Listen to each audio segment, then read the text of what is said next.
Hello there.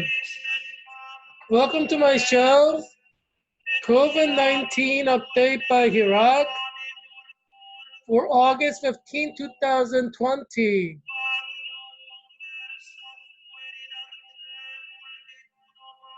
Today is VJ Day, Victory in Japan Day.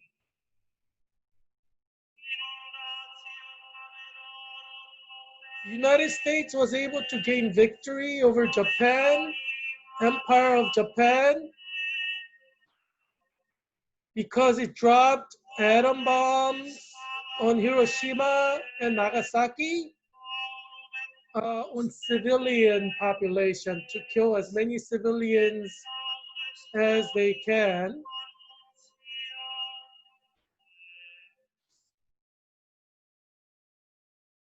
So a lot of people died.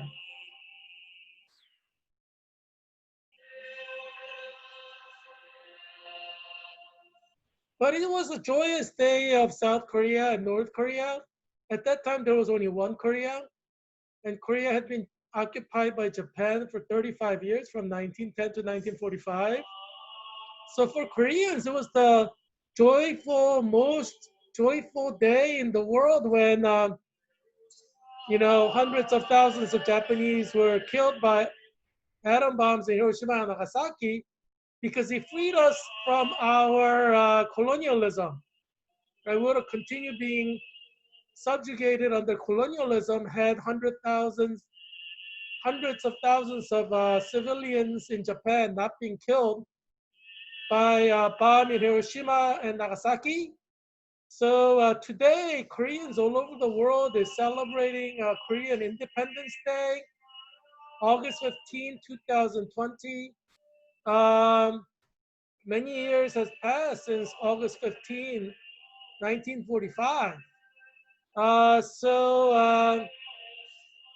a 75th year anniversary of Korean Independence Day. And at that time, there was only one Korea. And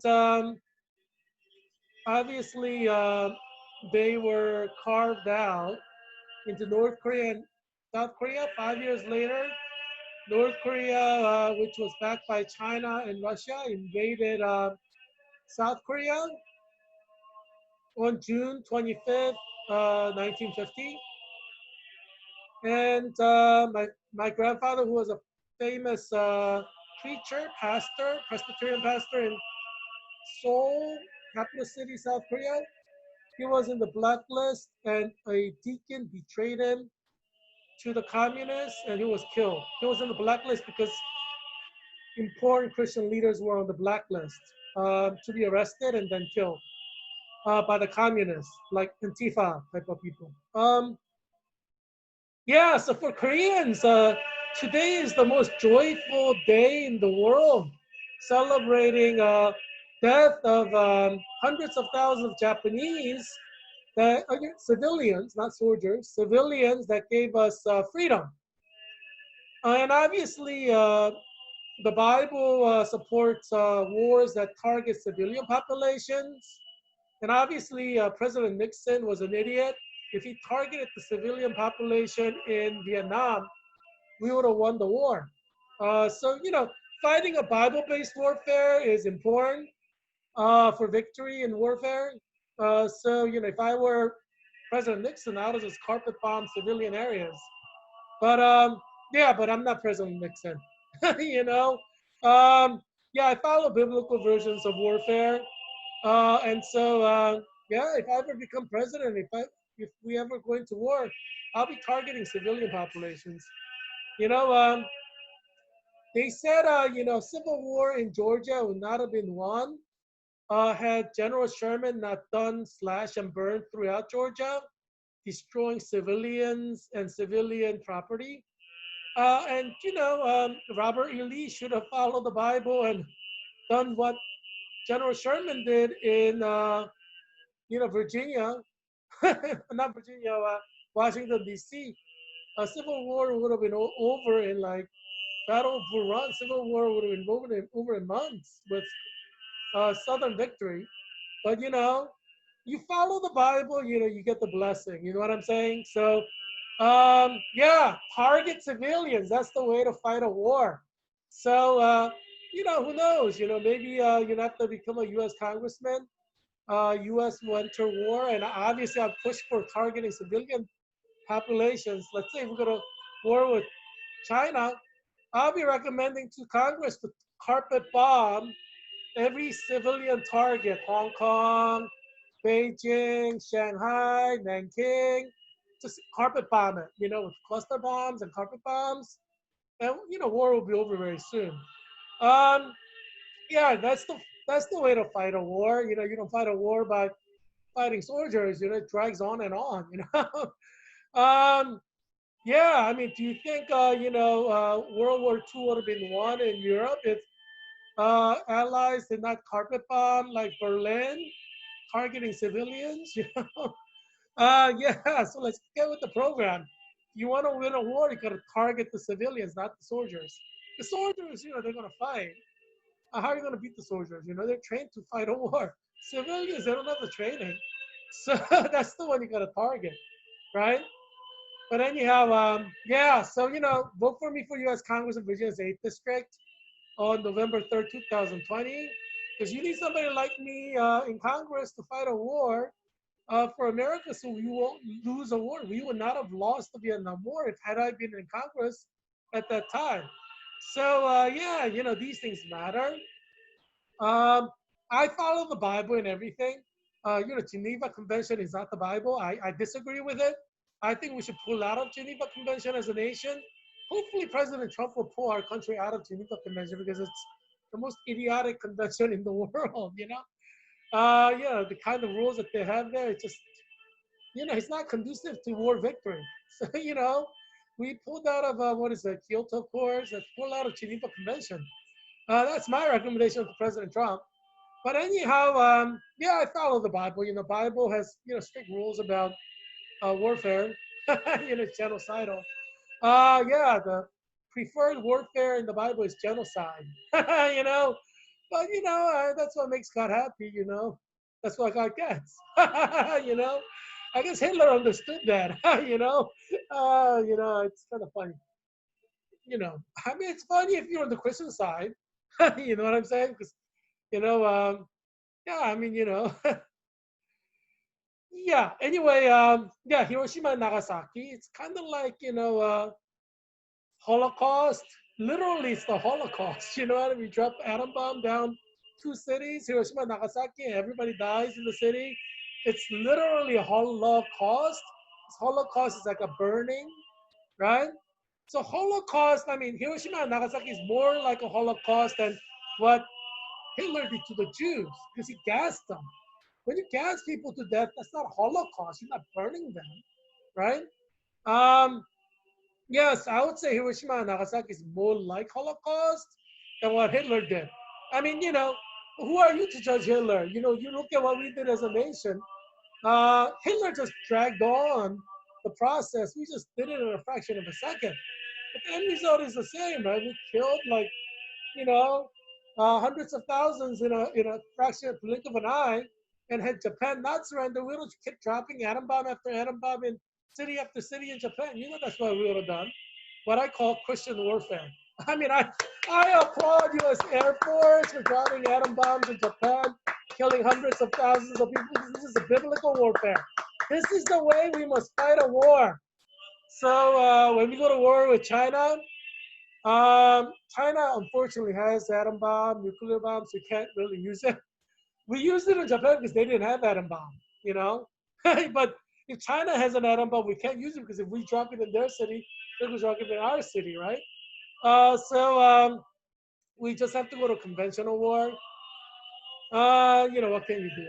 What can you do?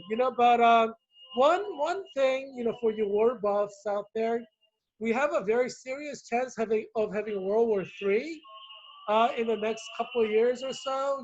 Like U.S. against China. Russia is probably going to ally itself with China, and probably Britain will ally ourselves with us, and probably Russia will invade Britain. China will invade us. I think they will invade us first. and they will be in a defensive position rather than an offensive position. Um, yeah, but I think this century we'll see World War III because Spanish flu of 1918 coincided with World War II, World War One. You know that, right? Because World War One was going on during Spanish flu. So the first flu season, Spanish flu lasted 2 years and it killed over 50 million people in the world. And majority of them died in the second wave, not the first wave. And um, in the first wave, there were Americans dying. There were, tens of thousands of Americans dying, um, and they were sent to to reinforce the military. And if you see like PBS programs on Spanish flu, some of them discuss this issue. They were worried about how they're going to ship because they had to ship it through a ship. How are they going to send U.S. soldiers on a ship to Germany during the height of not it wasn't height, it was beginning of Spanish flu pandemic, which was killing a lot of people. Um, so yeah, I mean, don't be surprised if we have World War III while we have COVID-19. It happened in World War One. You know, um, people are not going to not go to war because of a pandemic. You know, in fact, as China is concerned, as Russia is concerned, United States is much weaker during a pandemic, so they prefer to wage war against us when we're weak. Take us when we're down. That's communists. What do you expect from the communists and Antifa? They'll take us when we're down. You know what I'm saying? So don't be surprised if war starts in the very near future. Um, yeah, that's they're communists. They believe in a Marxist Leninist global expansionism. That's just part of their political identity. As Marxist communists, they want to expand. Yeah, so you should expect World War III. You know, I mean, it may not happen, but there's high chance it will happen in next few years. So yeah, don't think like COVID-19 is special. It's not gonna stop anything. It's gonna start wars. It's not gonna stop a hurricane. It's not gonna stop an earthquake. It's not gonna stop a forest fire. COVID-19 is a complete different act of God. A little virus. It's like a forest fire or earthquake or tornadoes. Flooding, hurricanes. These are different acts of God. They could occur simultaneously. You know what I'm saying? Um, yeah, but yeah, today is a very joyful day for Koreans around the world. We became free because a lot of Japanese people, civilians died. Without the death of all these civilians, we would never have been free. So it's all relative. Obviously, from the vantage point of Japan, today is the saddest day for Japan. But today is the happiest day for America and Korea, and we're allies, right? Because we celebrate the death of hundreds of thousands of people. Because you cannot celebrate VJ Day without celebrating the death of hundreds of thousands of people, right? Um, because if hundreds of thousands of civilians did not die, we would not have won the war.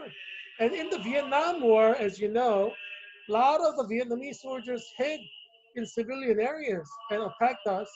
And because President Nixon was an idiot who was not willing to kill civilians, following the word of God, Joshua, book of Joshua, we lost that war. We could have won Vietnamese war in Vietnam in a year. Had we just carpet bomb civilian areas where Viet Cong were, you kill the civilians with the soldiers, you end the war, it's better for everybody. Um, yeah, rather than drag it on and on and on and on, you know. Yeah, so that's why you should vote for me for U.S. Congress, because I'll win wars really quickly, not drag it on for like 10, 20 years with nothing to show for it. That's an idiotic thing to do. Yeah, either don't wage war. If you wage war, just wipe everything out, secure the victory quickly. It's better for both sides. Yeah, you may kill like 1 million Vietnamese civilians, but if the war was won, you would establish like a democratic rule, and there might have been prosperity. So there's a trade-off to everything. It's not black and white. Um, one nation's sadness, sorrow is another nation's joy. One nation's death is another nation's life. One nation's um, defeat is another nation's victory. You know, so that's the way we have to look at things. Obviously, genocidal warfare is not morally wrong. Um, from a Christian angle, because Joshua is a word of God, and obviously, as Christians, we support the word of God. So no Christian can say genocide is wrong in warfare, because God ordered genocide of Joshua, who carried it out. So genocide in warfare is legitimate. If it's done to defend the Christian faith, you should do it. It's a preferred mode of warfare.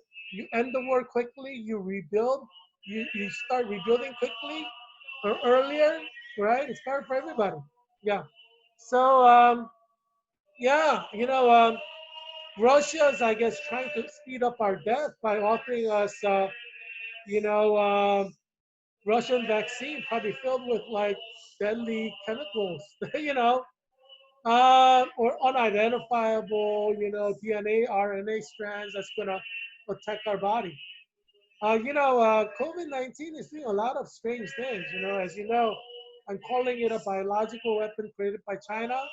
That's my theory. I believe I'm correct because of the patterns. Nobody's dying in China, but we have so many deaths. 25% of the people who are dying is in America. But there's no infections going on like in Asia, like in third world countries. What's up with that? How come they're not getting infected, but we are? You see what I'm saying? So the asymmetry of what's going on around the world with COVID seems to prove my theory to be correct. That is a biological weapon being used by China. But anyhow, there can be several things happening at once. Yes, it may be a biological weapon created by China. Yes, it can kill many of us. But yes, it could still be God's, God's punishment of America for homosexuality. Because God could be using China to punish us, because God used Babylonians to punish Israel. Babylonians were like heathens, Gentiles, not worshippers of God. Israelites were the chosen people, worshippers of God, believers, but God used unbelievers to kill believers, right? And book of Jeremiah and Isaiah said God gave power to Babylon to kill Israel. So it is the modus operandi of God. So you should be surprised if God is actually creating power within China to destroy our country because of homosexuality. Because we're not in compliance with God's law. If God uses that modus operandi, that's in keeping with what happened in the Bible with Babylonians killing Israelites. And Babylonians, when they completely destroyed the nation of Israel, wiped it literally off the map, the country ceased to exist. Um, they, some historians said they killed up to 80% of Jews. Yeah, they just slaughtered them all. You saw the movie 300, right? If you haven't, I would encourage you to see it. Like all 300 soldiers died. Yeah, it's 100% death. So, historians are not sure how many died, but some historians said Babylonians have killed up to 80% of the Jewish population um, when that war happened. Well, it's kind of hard because it's a long time ago, and when humans die, they turn to bone, and you know, Jews who went into Babylon exile, they don't really know what happened. When they came back, it was like a complete different land, and they had to rebuild. So, yeah, and they rebuilt the second temple, which was destroyed 40 years after Jesus was crucified on the cross. And in the Gospels and the book of Acts, New Testament accuses Jews of killing Jesus. And Jesus prophesied that God will kill Jews.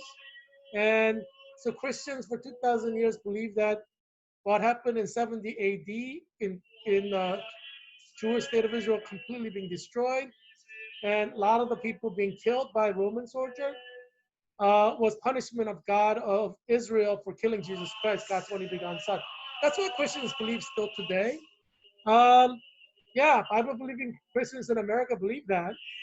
Um, yeah, I mean, what can you say? I mean, prophecies are uttered and prophecies are fulfilled. You know, and there's actually a prophecy in Book of Revelation that before Jesus comes back, Jerusalem will be surrounded by Gentile armies and completely destroyed. So before the second coming of Jesus, you should anticipate complete destruction of the Jewish state of Israel by Gentile armies. Like Israel will cease to exist, and majority of the population will be slaughtered. So that prophecy is coming. Obviously, I believe the Bible is true. And if you believe the Bible is true, you're going to believe that this prophecy will happen before the second coming of Jesus. So if you're Jewish, you probably should leave Israel. If you think that Jesus is going to come, in our lifetime, because the fulfillment of the Revelation's prophecy means that there will be violent military action against the Jewish state of Israel by Gentile armies that surrounds it, and they'll completely destroy the nation and killing majority of the population.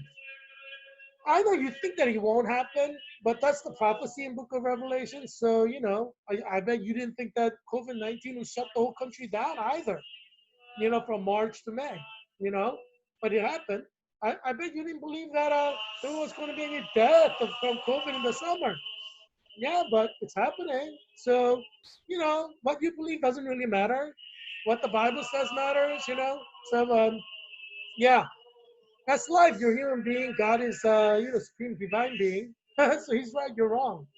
Um, yeah, and I actually am kind of right. I've been right. I said thousands of people will die in summer, and thousands of people are dying in summer. Dr. Fauci, Dr. Han, Dr. Gottlieb, Dr. Redfield, Dr. Gerard, or Admiral Gerard, they all said, like in April, there's nobody's going to be dying in summer. But look, I was right. They were all wrong. I was right. They were all wrong. Wrong.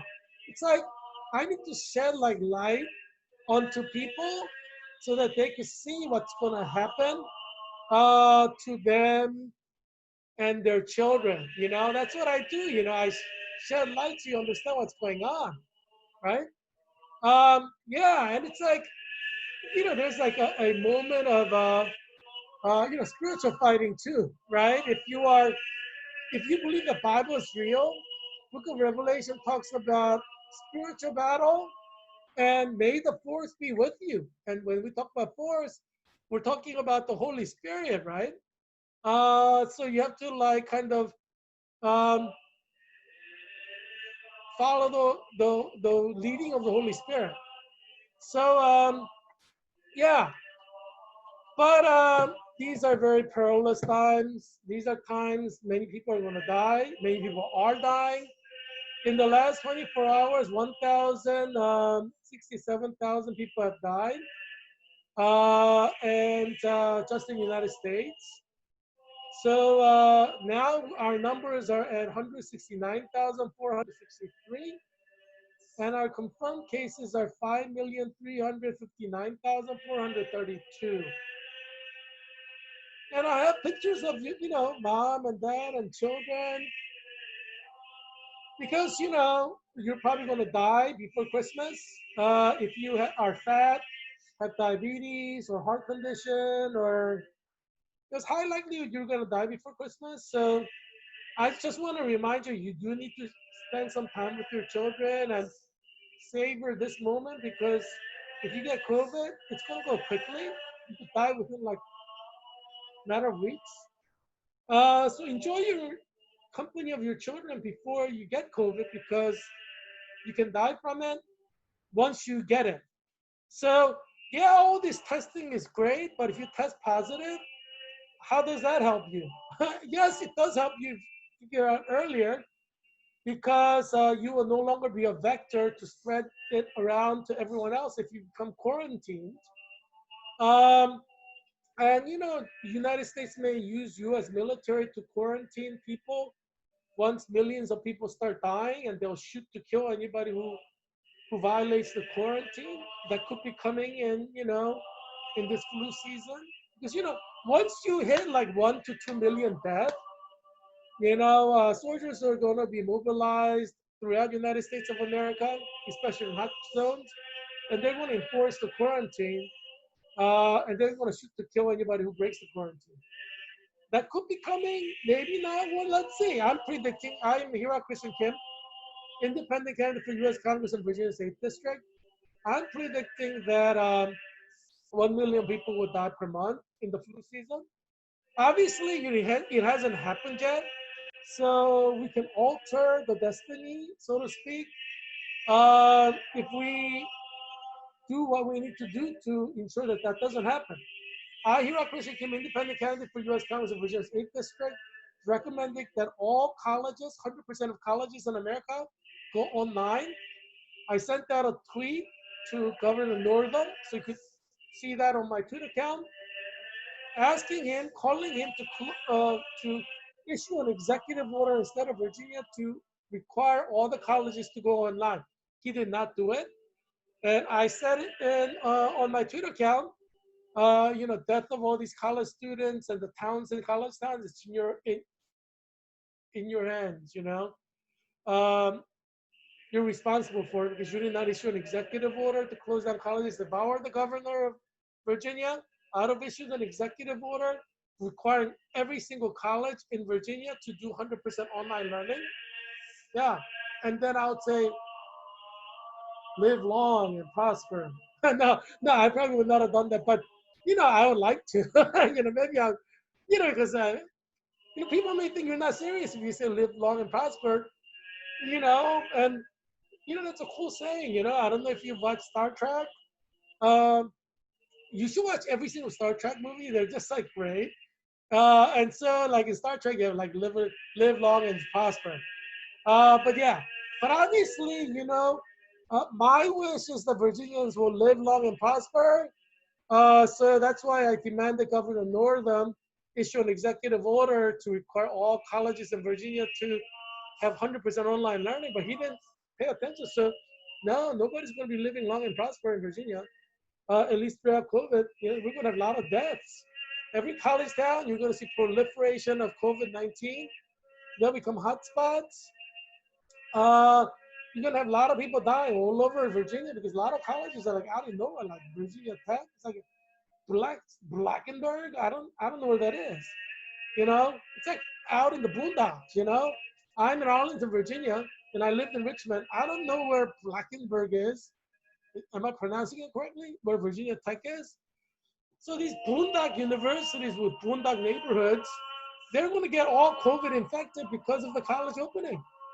And I think Longwood University is opening, and we had the Virginia uh, Council of Teachers of Mathematics conference in 2018 in Longwood University, and it's like out of nowhere. I mean, it's a great place to learn as a student because it's like out of nowhere.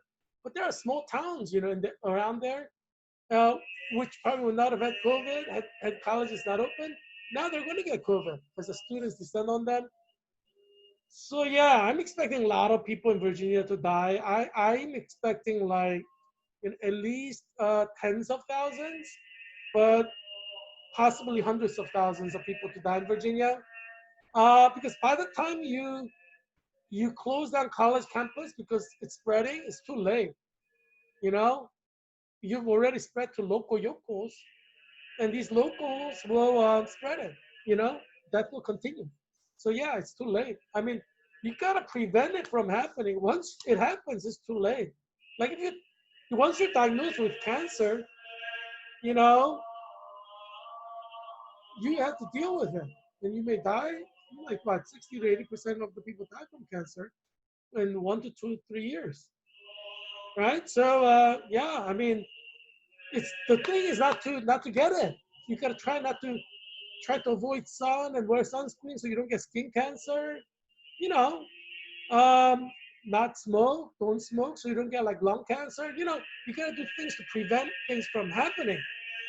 Um, that's why I'm wearing a mask to remind every Christian going to church tomorrow to wear a mask and social distance so you don't get COVID and die. Because if you don't wear a mask, you can get COVID, and if you get COVID, you can die. God's not going to protect you from COVID in church because this is a plague from God to the United States for homosexuality. Both Christians and non-Christians will die from COVID. So yeah, don't expect God to protect you from COVID because this is God's wrath upon United States in fulfillment of Romans chapter 1 promised by God. Is gay marriage illegal in your town? Is gay marriage illegal in your city? Is gay marriage illegal in your state? Is gay marriage illegal in the United States? If not, then God's going to kill you. If you don't wear a mask, don't be surprised if you die. God's not going to stop you from dying. Because what did you do to legalize homosexuality and gay marriage in America? You did check nothing. Yeah. So God's not going to save you and your children. Um, and I sent a tweet today to Reverend John MacArthur congratulating him on his victory um, for beating Governor Gavin Newsom, so he could meet at church. Because I believe that you should worship at church. I do believe that. That's an ideal thing to do. But I also tweeted that you should expect more people to die because now you're meeting in church. More people are going to get COVID, and more people are going to die. Your church members, uh, and they need to wear a mask in order to minimize the death. I mean, more people are going to die even if everybody wears a mask. Mask only protects you like what? This mask may protect you like if you wear it properly and if it doesn't move around too much, you know. Then if you kind of stay away 6 feet talking, it may protect you like maybe 80, 90%. But people move around, mask can get undone, you come down to your nose, then you're gonna get COVID-19. But this is the best mask for you to wear, because it's easy to talk through. It covers your whole face. So I recommend you ordering like 50 of these, box of 50, order like 20 boxes because you're in for a long haul from Amazon. Once people start dying, one box is going to be like $50, You may not even be able to find it. So order it now when it's cheap because COVID-19 is forever. You could buy like 50 boxes. You're going to be able to use it. So I recommend you buy as many. I told my sister like buy 50 boxes because COVID-19 could be like for years and years, and we don't know how the flu season will be. So you don't have the personal protection PPE, you die. you know. I don't care how much fulfilled with the Holy Spirit you are, how much you love Jesus. When you are in surgery and you're performing surgery as a surgeon, you're going to wear a mask because you don't want to die. If you don't wear a mask, there's high chance you're going to get something and die. Yeah, I mean, it doesn't matter if you're born again. It doesn't matter if you're filled with the Holy Spirit. It doesn't even matter if you're the prophet of God himself, Jeremiah or Isaiah. You better wear a mask if you don't want to get COVID, because all human beings can get sick. All human beings can get COVID. So wear a mask when you go to church tomorrow. This is the mask I recommend, because this is a standard issue, what we call surgical mask. This is the mask that nurses and doctors use for normal things. Obviously, for COVID-19, you're supposed to use an N95 surgical mask, but you gotta specially fit that to your face. I got it specially fit to my face at Georgetown, so I know my size. But if you get fatter or thinner, then you gotta get it refitted, right? It has to fit strictly on your face because if there's an opening, it's gonna go in there. And if you move around, you could open and you can move around and get it. Um, so this mask is probably best for you because you probably don't know where to go to get your N95 mask fitted to your face size. Everybody's face size is different. N95 mask has to be fitted to a person's face size.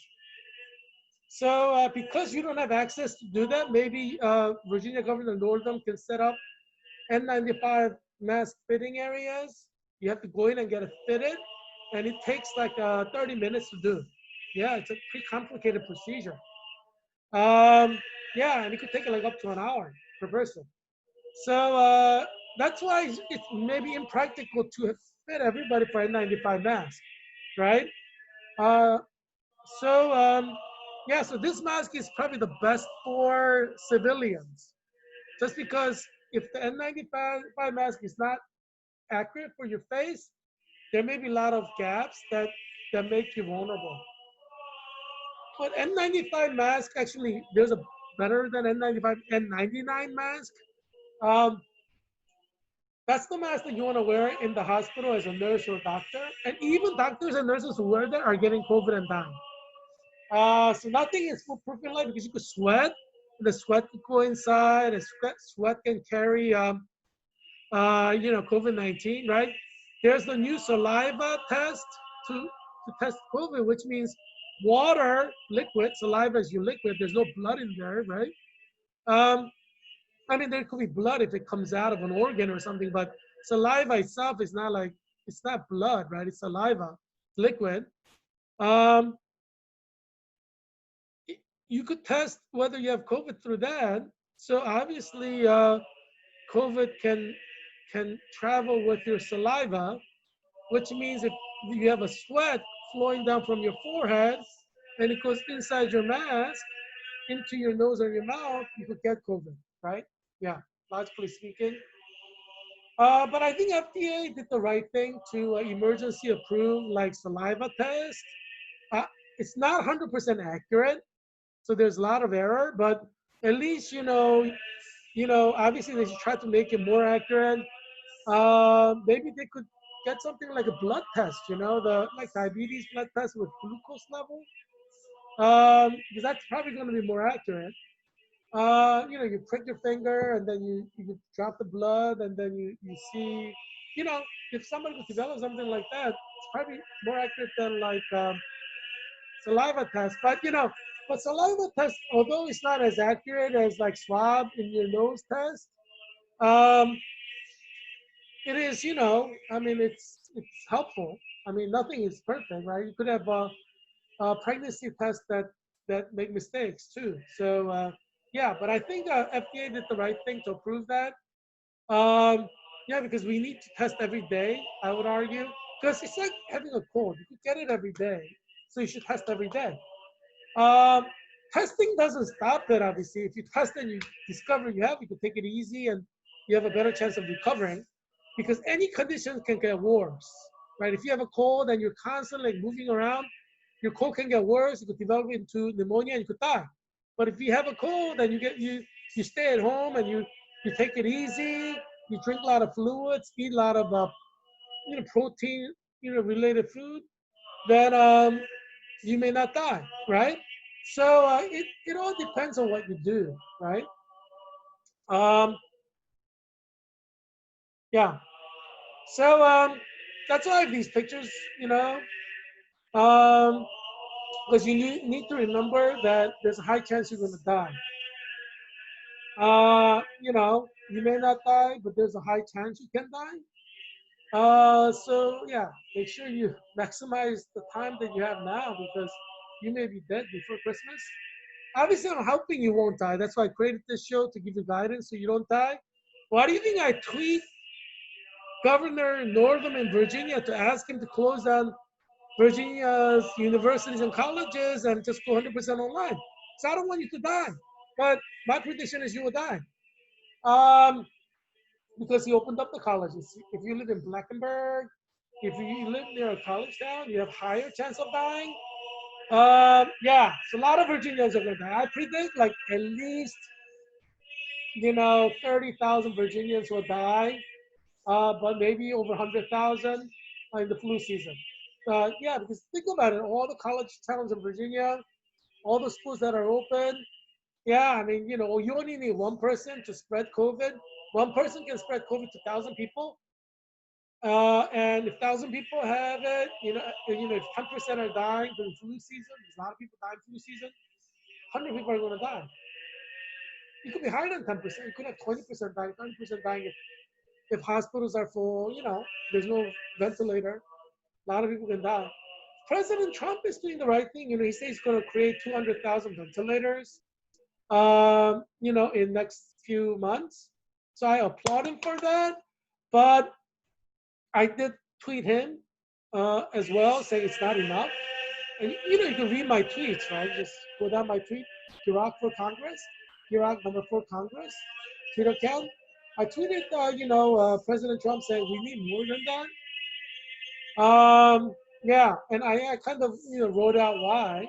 And so yeah, you should anticipate millions of Americans dying this flu season because COVID-19, Dr. Fauci is saying it's going to be worse than Spanish flu.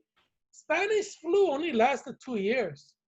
And in 2 years, it killed over 50 million people. Yeah, majority of them were in third world countries, which don't have medicines and stuff like that. But as you know, we have the best medicines in the world. We have the best nurses in the world. We have the best doctors in the world. We have the best hospitals in the world. And we have the most death in the world. Yeah. But Latin America is pretty tragic as well. And so we're going to look at the top five list. I'm predicting that thousands of Latino children will die in New York because New York public schools are opening to in class. You'll see what I mean. We'll read about thousands of Latino children dying in New York public schools. Because look at all these Latinos dying in Latin America now during summer. Yeah, in winter in New York, Latinos, they have the same DNA, the same blood, right? They could die. I mean, if Latinos in Brazil, Mexico, Peru, Colombia, Chile, we're talking about South America, Latin America, we're talking about all over in different geographical areas. Mountain areas, like non-mountainous areas, cities, non-cities. So we know Latinos are going to die in large number in the flu season. Look at all the Latinos dying. Look at all the Latinos dying in Latin America. Latinos in America are going to die and die and die. You're going to see so many Latino Americans dying in America. It's not even going to be funny. Like you go to Africa, hardly anybody's dying. You go to Asia, hardly anybody's dying. The most number of people who are going to die in America are Latinos. So if you're Latin American, you you better like lock your child in your home. Make sure he doesn't go out until the flu season is over. Because if your child moves around with his other Latino friends or like non-Latino friends, your child may die before Christmas. Yeah, I mean, if I were you and like if you're from Brazil, Mexico, Peru, Colombia, Chile, lock your child every day. It's kind of like having a cat in an apartment building. Don't let your cat out, right? Who let the dogs out? You remember that song? Yeah. So don't let your child out. I mean, just make sure you do everything at home. And when you go outside, make sure you go out with your children and wear a mask and avoid everything at all costs. Because you don't want your child to die. If you're Latino, you have the highest chance of dying in America. So I'll be very, very, very, very careful. Very, very, very careful. Yeah. Latinos have the highest chance of dying in America from COVID. Not just because you're Latino, because many Latino are overweight. So it's a double whammy. Like even white person, if white person is overweight and gets COVID, probably will die. Right? But Latinos are dying in large numbers. Look at this. Brazil, like Mexico, Peru, Colombia, Chile. Oh my gosh, look at all this death. It's like a death continent of COVID-19 death. Yes, I would mess around with this, Latinos. As I said, don't vote Democrat in November if you don't want your children to die of COVID in January. Yeah, I mean, politics is one thing, but your child's life is far more important. And as you know, as I said, if the Democratic Party did not stand for homosexuality and abortion, then it's not a problem. But because the official platform of Democratic Party is to support homosexuality and gay marriage, and they call them vulnerable populations, vulnerable my foot. All these gay people are like billionaires. A CEO of Apple, he's a billionaire, he's gay. All these gay people are billionaires. Vulnerable my foot, you know? Gay people are like the richest Americans, They're not vulnerable. You're vulnerable. You don't have money. But these gay Americans, they have a lot of money.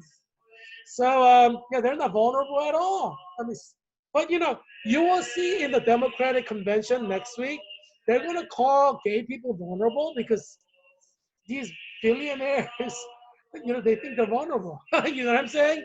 It's a big joke. But yeah, you will see in the Democratic convention that starts on Monday, the Democratic Party is very pro-gay and pro-abortion. And so if you are a Latino American, you're a Christian, and you vote Democrat, your children will die. You will die. A lot of people are going to die in your family. So nobody's going to know who you voted for. You just vote Republican. Or don't vote at all. Either vote, I mean, don't vote for a Republican who's pro-gay, or pro-gay marriage, then you're going to die too. It's not just a political party, right? 100% of the political party of Democrats you can't vote for, except for like one or two people, because the party is pro-gay and pro-homosexual. But there are one or two people who are kind of against it openly. Um, but in the Republican Party, there are people who are pro-gay marriage, and you can't vote for them either. Like let's say somebody running for one of the Virginia's congressional districts supports gay marriage, you cannot vote for him. You have to vote against him. So just write him like Mickey Mouse. You can write in my name, Heerak Christian Kim. But don't vote for the Republican who supports gay marriage, because God's going to punish you, right? Doesn't matter if the guy is Democrat or Republican. If the guy supports gay marriage, you cannot vote for him. You cannot vote for him. This is not about voting Republican or Democrat. You cannot vote for Democrats because they're all like pro-gay and pro-abortion, but you cannot vote for Republicans who are pro-gay either. So don't vote for either party. If the Republican running against Democrat is pro-gay marriage, don't vote for him. Don't vote for him. Do not vote for the Republican who supports gay marriage. It's wrong in the eyes of God. God will punish you if you vote for a Republican who supports gay marriage, whether it's Virginia or Texas or Florida. It doesn't matter where it is. If they support gay marriage, do not vote for him if you want God's grace. God's grace will not come to your home if you vote for a Republican who supports gay marriage. Yeah. So so make sure you remember that on election day. This is a long flu season. Flu season starts in the fall and it goes till like April or like March, more like March. Obviously, it's the tail end of it, but so I'll be very careful. Yeah. So Brazil is number one in Latin America with 3,317 cases. No, 3,317,096 cases. Death is at 107,232. They're dying at 3%. And Mexico has 517,714 cases. The death rate is at 11%. So if you're Mexican, you get COVID, I mean, geez, you have 1 in 10 chance of dying. About 56,543 are dead. Yeah, that number is going to go up. If you're Mexican in America, you better be very careful. Do not let your children out. Peru has a lot of death too. 516,296 cases. 5% are dying. So Peru's death rate is picking up. 25,856. Peru can become like Mexico with like 50,000 deaths in no time. Yeah, Latin America is very disturbing. I'm worried for you, Hispanic Americans. Yeah, vote against Democrats. If you want to live, vote against Democrats because you need the grace of God. The Democratic Party, they support gay marriage and abortion. They offend God. So you vote for a party that offends God, God's going to take his anger out on you. That's the way God is. You read, Old Testament and New Testament. It's like that. Yeah, do not support the Democratic Party. You're asking for death from God. Yeah, I won't do that. Um, Colombia has 445,111 cases, 3% death rate. So they have 14,492 people down. Chile has 383,902 cases and 3% death rate. So they have 10,395. So many people are dying in Latin America. It's not funny. We have a lot of Latinos in Virginia's 8th District, in Arlington, Alexandria Falls Church, and parts of Fairfax County. If you get COVID, come to Virginia Hospital Center. I'm there. Let me, and I could take care of you, with my stethoscope, measure you, listen to your heart, listen to your lung. Um, so yeah, come to Virginia Hospital Center. Um, yeah, so I have this stethoscope, it's like cardiology, two stethoscope. It's pretty expensive. It's like $150. It's like my most treasured possession. As you know, I you know I finished my program at Georgetown University. My program is Master's in Clinical Nurse Leader, and so yes, I'm very happy and excited. And there are 25 of us, including me. So we're pinned in May, pinning ceremony, and we're done. Yay, CNL, CNL 2020, 2020, CNL 2020. We are finished. Yay, we're finished with our program. Yay. So, yeah, so, we're all excited.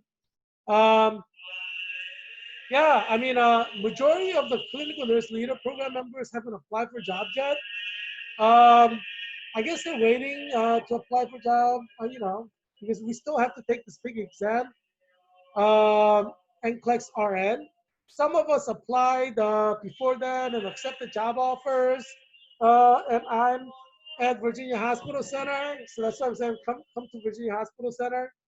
But I know someone else who's also at Virginia Hospital Center, so yeah, so maybe we'll have more people coming from Georgetown CNL program.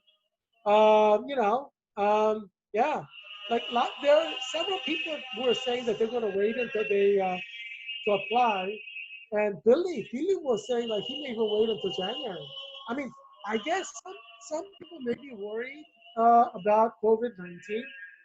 This flu season is coming, and a lot of people are going to die. As you know, I said, if 25 of us, all of us work as a nurse, um, I'm expecting 5 to 10 of us to die, before Christmas. Um, Yeah, if you have if you're fat, overweight, have asthma or diabetes or pre-existing condition, there's high chance you would die if you get COVID. So, um, yeah, there's going to be a nurse shortage for sure. It's 100% guaranteed. When COVID-19 hits, during flu season, there's going to be a nurse shortage, and a lot of people are going to die because of that too. Um, yeah, but anyway, a lot of nurses are going to die once they die. Where are you going to get the nurses, right? They're dead. So yeah, which means you're not going to have nurses to treat some people who will die because of it. So that's coming too. Um, yeah, it's going to be tragic during the flu season. Yeah. So today, my title is COVID-19 America. Heerak predicts more than 10,000 USA nurses will die by Christmas 2020. So in my program, Clinical Nurse Leader Program, I'm predicting that 5 to 10, will die. But I said it's my program. Other class of 2020 nurse graduates will die because we're not very experienced and we'll make mistakes, and one error can get get you to have COVID. And if you have asthma or peanut allergies or heart condition or diabetes, you could die from it. Yeah, and so yeah, so what do nurses use? Some of you may be interested in learning more about nurses. This is nurses pen, and when you come to Virginia Hospital Center, if you have me, you will see me with one of these. And you see we have the pupil sizes there, size of your eyeball. Not eyeball, like pupil in your eyeball. We measure it with that circle, different size circles, and we compare it. So we compare to see, what your size is. And then obviously this is what we call pen light. We use it to look into your eyes. We look into your nose, two nose holes, and look into your mouth to see if what's going on there. And I may give you a hearing test, probably not for COVID, but maybe hearing test. What we do is this is like a tuning fork, right? Or we call it a vibrating fork. You go like this, and you put it on like prominence, and you use the Weber test or Rin test. These are two tests to test your hearing. Um, yeah, so that's one thing that you may see me using and to help you in Virginia Hospital Center. If you come to Virginia Hospital Center and have me, this is for cardiology, heart condition, and what we do is we use this to measure your heart wavelength, right? So we have EKG, and then we measure the wavelength and see if it's regular, or it's not. Because if your heartbeat is not regular, we may have to use cardioversion. It's like defibrillation, but but it's not like defibrillation in other way, but we use the same machine. So what we try to do is we try to synchronize your heartbeat to make it like normal, regular beats again. And if you come to a cardiac unit, we're supposed to measure you depending on hospital. Obviously, not all hospitals are the same, but when we measure it, like wavelength to wavelength, um, and we measure your wavelength like every hour or every 30 minutes or every 2 hours. Also, depending on your condition, so individual nurse patients require more frequent monitoring of their heartbeats. So that's something that nurses do as well. Um, Another thing we do is, but generally probably not for when you come for COVID-19, but obviously we could give you an eye test, what we call acuity test, cover one eye. I did that a lot when I was in Arlington public schools as a nurse for the public health nursing clinical for spring semester 2020. Um, there are something like 30 nurses in Arlington County Department of Public Health. So in Arlington County, nurses who are nurses in the school, they are not with Arlington County Public Schools. They're with Arlington County Department of Health. So Arlington County Department of Health sends the nurses to the schools. So this is a system that's used in Arlington County and Fairfax County, but it's not like that in all the schools. Some school districts, nurses are under the authority of the school district. Uh, but that's not the case in Arlington County and Fairfax County. Um, and I did public health nursing this spring semester 2020 with Professor Lorraine Spencer, who used to be a nurse at Wakefield High School in Arlington. That's like a mile away from where I live. Um, and she was a manager of nursing at Arlington County Department of Public Health. So she managed all these school nurses. And she was my clinical nursing professor. She's great. I really, I like her. I miss her. Our spring semester was over in May. She's really nice, Professor Spencer, uh, Lorraine Spencer. And she has a yacht. I guess her husband and she has a yacht. They're always taking the yacht to, they're cruising around in the sea. Like, wow, I'd love to have a yacht someday. And yeah, so yeah, she lets me know about like her little cruises with her husband. They seem to be happily married and do a lot of fun stuff. Yeah, good life, good life. Um, and yeah, so So, I worked in several different schools in Arlington County uh, during my clinicals in spring semester 2020. Unfortunately, like Georgetown University shut down, and Arlington County Board of Public Health asked Georgetown University to pull back all the student nurses. Uh, so I only got to work, like a couple months, because like everything closed down in March. It was like midway, in the semester basically. But I got to work at like several high schools, like Yorktown High School. I worked with the nurse there. Um, Elementary schools. The Career Center. I don't know if you know the Career Center. That's like 1 mile from where I live. Career Center is, like you go and you learn a lot of interesting things, like auto mechanic, being an auto mechanic, which is a really useful thing to do. Um, so yeah, so I worked as nurse in the Career Center, and had to work with some students there, uh, giving TB tests and do assessments and stuff like that. There's an elementary school like across the parking lot from there. I worked there. Yeah, like all over, all over Arlington County, different schools. I worked with nurses, and it was really nice, kind of like learning and talking and kind of working with the nurses in Arlington County. And one of the things I did is give acuity tests, like eye tests and hearing tests, of the children, because they're required to get it. And then, so it was fun to do, Um, yeah.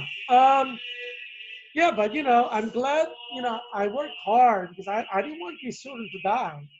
I also taught at Wakefield High School, so I didn't want anybody, at Wakefield High School to die. So I've been working very hard for like 3 months to close down the schools in Region 8 District.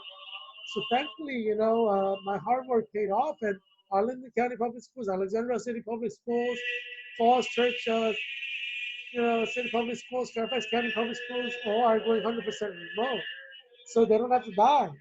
I thought Catholic and Protestant Christian schools were closed, but I guess they're opening. I'm like worried. I didn't really lobby because I thought they were going to close, but I guess they're opening.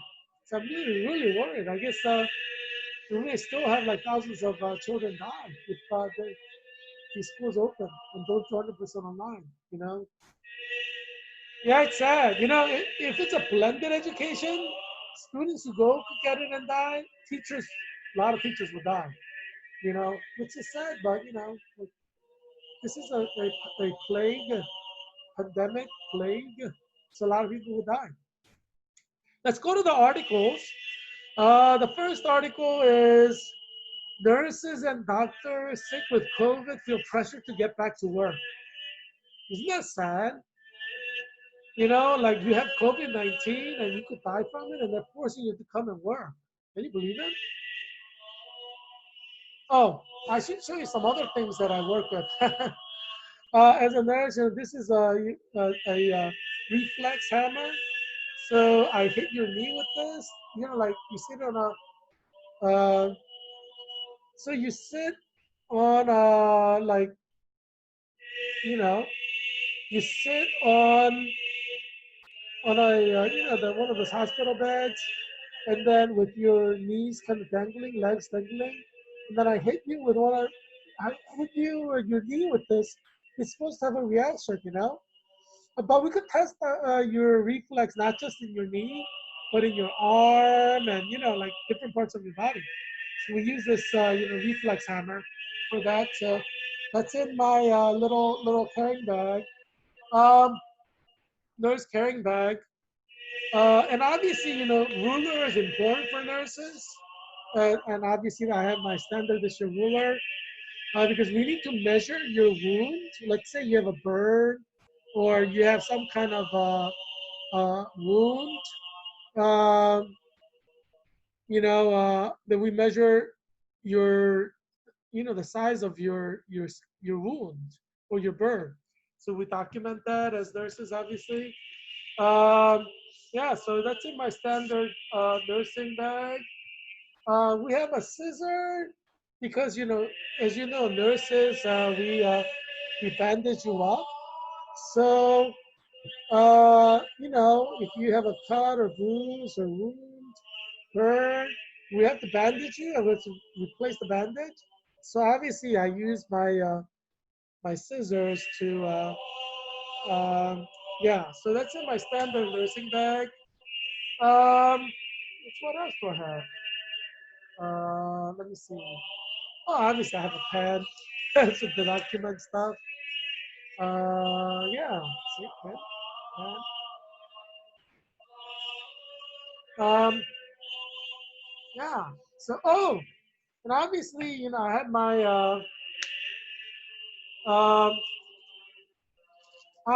um, little chart, vision chart.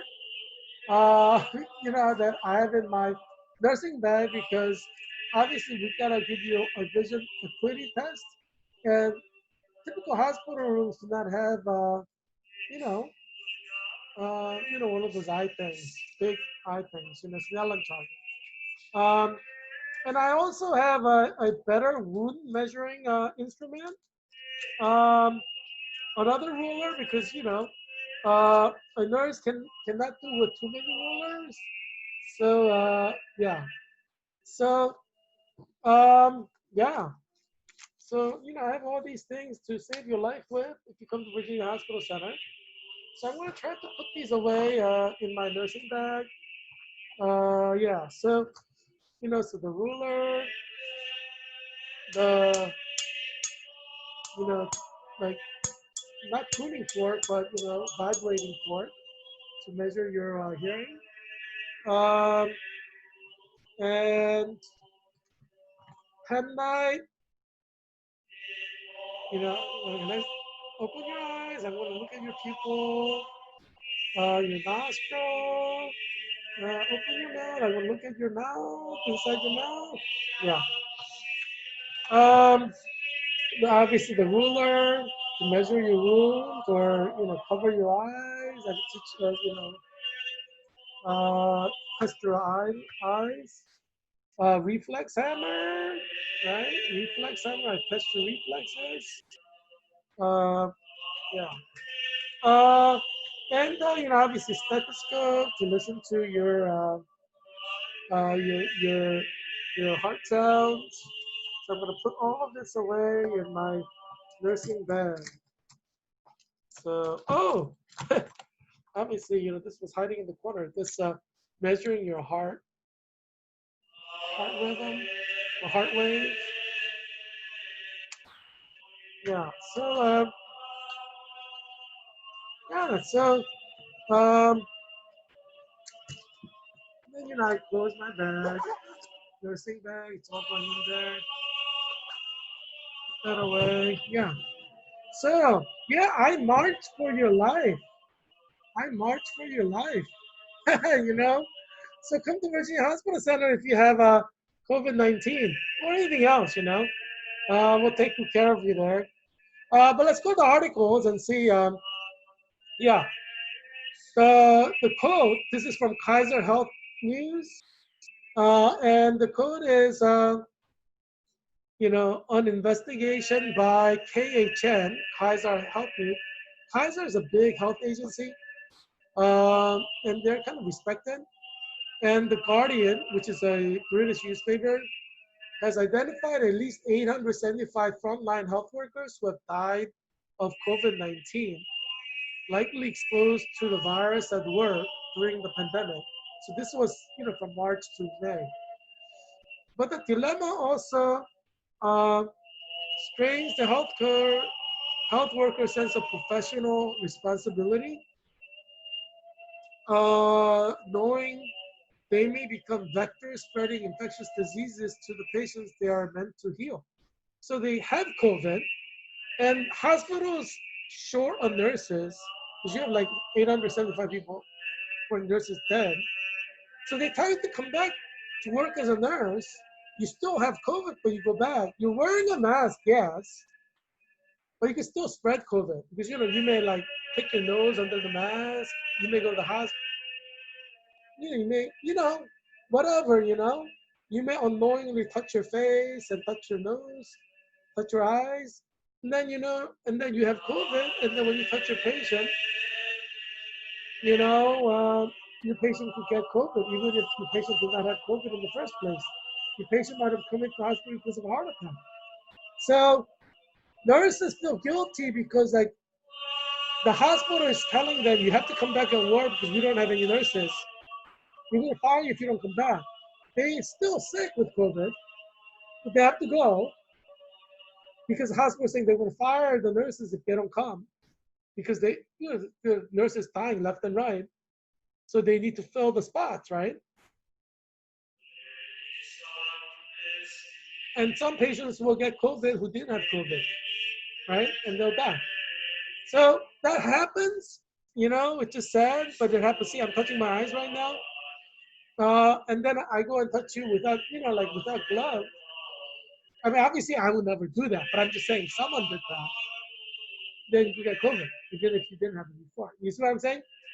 So, yeah, if you have COVID-19 in your saliva, you can have COVID-19 in other liquids in your body. You know what I'm saying?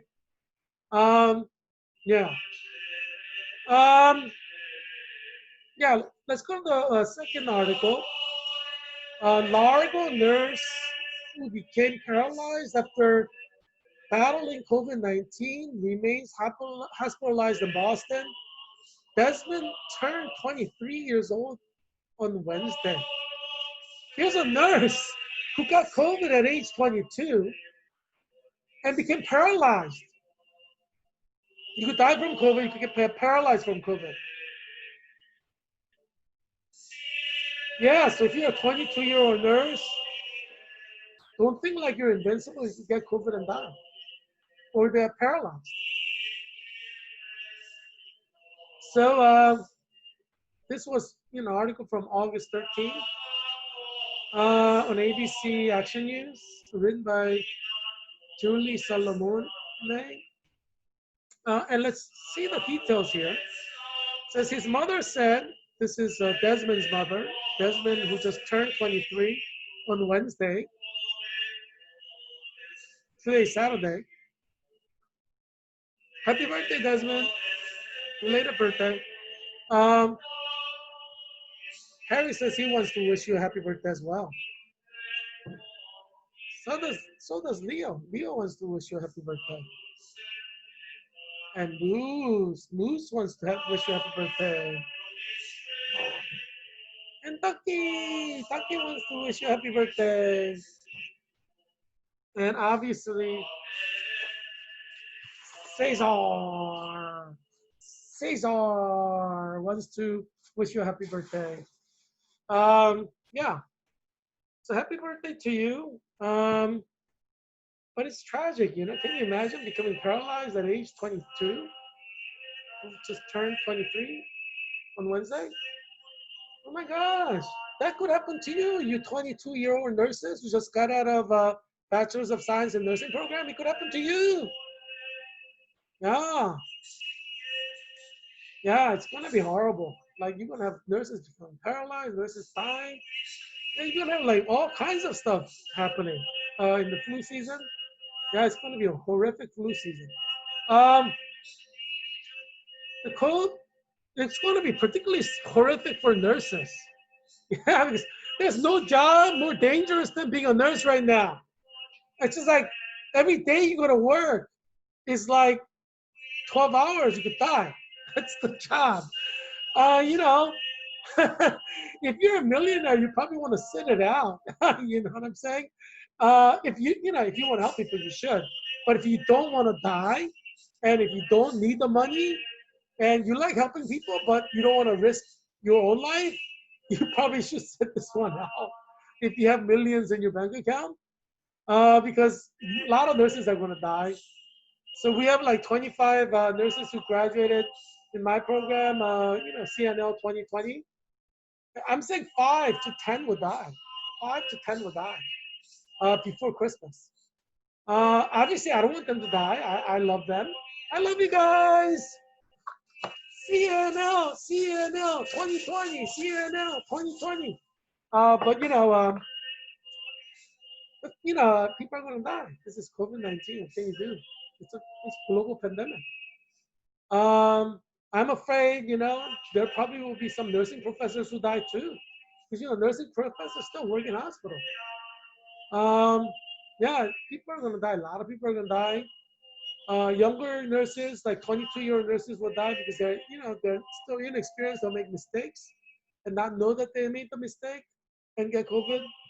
Older nurses who are very experienced, 20, 30-year experience, they're gonna get COVID and die because you cannot prevent COVID all the time, and especially you know during flu season, you're not gonna have enough PPE. So you may do everything perfectly, but if you reuse PPE, you could get it and die. Ideally, you use PPE once and you throw it out.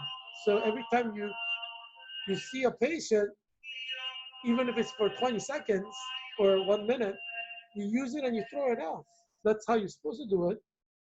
You know, during pandemic, because you don't have enough PPE, you can't do that. That's the standard textbook version, bad infection. But if you keep reusing PPE, then nurses can get it and die. Chances are very high. Because you're supposed to throw it out after single use, like one-time use, whether it's 10 seconds or 30 minutes or 1 hour. Once you use it, you're supposed to throw it out because that's the standard textbook version to control infection. Yeah, to protect your own life as a nurse. And that's why a lot of nurses die. Like in the March to May, there weren't that many people who died, right? Like around the world, you add them all up, the number isn't that high. But now numbers are going to be really high in the flu season. So yeah. Now the third article. Let's go and read the specific details there with Desmond. So his mother said he contracted COVID-19 in July. So this is August now, right? And had mild symptoms. Like the only noticeable symptom. Oh, I have a headache, mama. Oh, I'm coughing a little bit, mama. I have a sore throat. It's not like serious symptoms. He worked at Largo Medical Center for about 5 months before he got sick. So he just graduated from like nursing school, right? Probably like in January. He graduated in January. He took his NCLEX RN exam and started working a couple months later. That's probably what happened, right? He had recently graduated from nursing school. See, Desmond is one of our nurses on the fourth floor. I hired him about 5 months ago as a brand new nurse. He was very energetic, very funny. Everybody loved to work with him, said Amber Walker, a nurse manager at Largo Medical Center. 2 months later, after he contracted COVID-19, 2 months after, oh, no. So 2 months after he contracted COVID-19, Desmond had neck and back pain. So he contracted COVID-19 in July. So July and August, 2 months, he started having neck and back pain. So he probably are like, yeah, I don't feel that I have COVID-19, but it's like you know, or maybe he didn't even know. I mean, I don't know all the story about him, but um, how when you get COVID and you don't have very strong symptoms, you like brush it off and you just kind of. So that's how he was probably. Um, So 2 months or he thought he was completely healed. Like, oh, I don't have temperature anymore. You know. So 2 months after he contracted COVID-19, Desmond had neck and back pain and he became paralyzed. So one of the scariest thing about COVID-19, according to healthcare experts, is even after you're quote healed, healthcare experts don't know what's happening to your body. So obviously, Desmond thought he had mild symptoms. He wasn't like, he didn't need to be intubated. He didn't need a ventilator. So he's like, eh. And then he thought he was healed. But 2 months later, he had neck and back pain. And then he became paralyzed. So that could happen to you, 20-year-olds out there, especially 20, 22-year nurses. Yeah. If it can happen to Desmond, it could happen to you. So yeah, there's a lot of things that it's going to be happening in flu season. It's going to be horrific. Specifically for nurses, it's going to be horrific. It is the most dangerous job in America right now, being a nurse. As I said, I think helping people is an important thing, and that's why I am at Virginia Hospital Center, risking my life to help. And also, I need the money because I'm poor. I'm a pastor's kid. I'm an expert in Jewish history, right? And I borrowed $200,000 from my master's program in clinical nurse leader at Georgetown University. So, I'm not rich, but there are nursing students who are like multi-billionaires or multi-millionaires. And I think you should still come out and help us, help COVID-19 patients. But yeah, if you don't want to die, though, I don't think it's fair to like say, oh, it's wrong for you not to come out. Because like anytime anybody's risking their life, they have to make the decision, right? Like Billy has to make the decision. Yes, he wants to help people, but the chances that nurses can die is so high. You know, if he has money saved up, it may not be a bad idea to use it until vaccine comes out, if it comes out. You know what I'm saying? So I don't think we can blame other nurses who are not willing to come out and work, um, just because we are willing to work. You see what I'm saying? Because it's a matter of life and death, and you can't get guilt tripped, right? It is really risky to be a nurse. It's really risky. High chance of dying, and that's why I'm saying 5 to 10 nurses will die in my program alone. There's 20 to 40% will die. So when you have that kind of rate of death that is being projected, it's possible. You cannot force people to work, right, as nurses. I guess you can force them to work. The President Trump issues an executive order, all RN nurses must work. And, that could happen. But like on a level where I am, I don't think I can blame any nurse who doesn't want to, who, who want to sit it out. You know what I'm saying? Um, if they have billions of dollars and it's, they should have, they have the choice to do what they want. Obviously, during the flu season, we do need nurses. Um, so there is a need, but a lot of nurses are going to die. I'm predicting 10,000 nurses will die before Christmas. So yeah, it's like Marines. You need to invade Normandy, but a lot of Marines are going to die. If you don't want to die, don't join the Marines, right? So it's kind of like that. Um, Third article, lives cut short, remembering healthcare workers in their 20s killed by COVID-19. There are nurses dying right now in the United States, who are in their 20s. Let me repeat that. There are nurses right now in August, in July of 2020, who are dying, or from March till now, who are dying, and they're nurses in their 20s. This is happening right now. Yeah, you have like over 1,000 people dying every day. You're going to have healthcare workers in there. It's the most dangerous job. If you have a son or daughter who's a nurse or a doctor, there's a high chance they're going to die. It's just, you can't avoid that in global pandemic. Obviously, there are a lot of doctors and nurses who don't die, but there are a lot who die. It's like in the military, not everybody who went to Normandy died, but a lot of people died, you know. Um, so let's look at the quote from that article from NPR, Alistair Gee's article. Among 167 confirmed frontline worker deaths the reporter investigated. So this is just in one reporter's investigation, right? So he picked out 167 nurses, right? And wanted to study 167 nurses who died, and he wanted to see what the composition of the group is, 167 who died.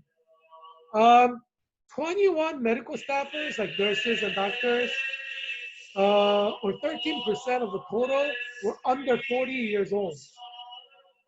You know, and 8 of them, 5%, were under 30, so they're in their 20s, right?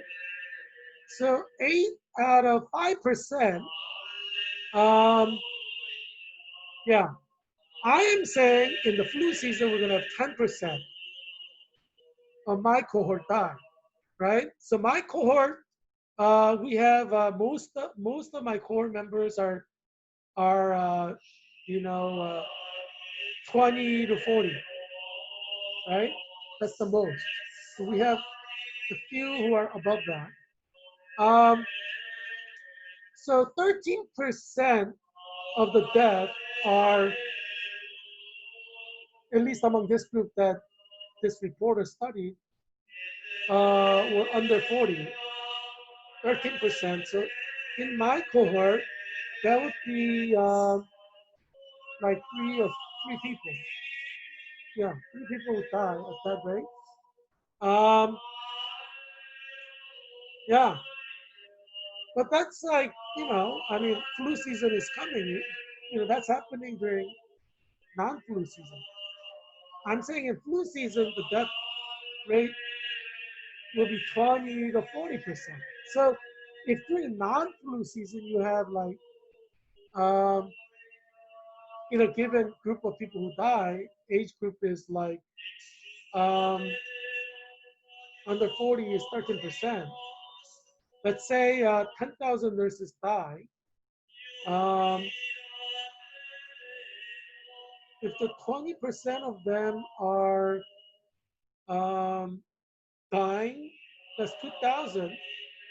But remember this, before, young people were not really getting COVID that much, right? And they weren't dying from it that much. But now, COVID is kind of targeting younger people. So the situation has completely changed.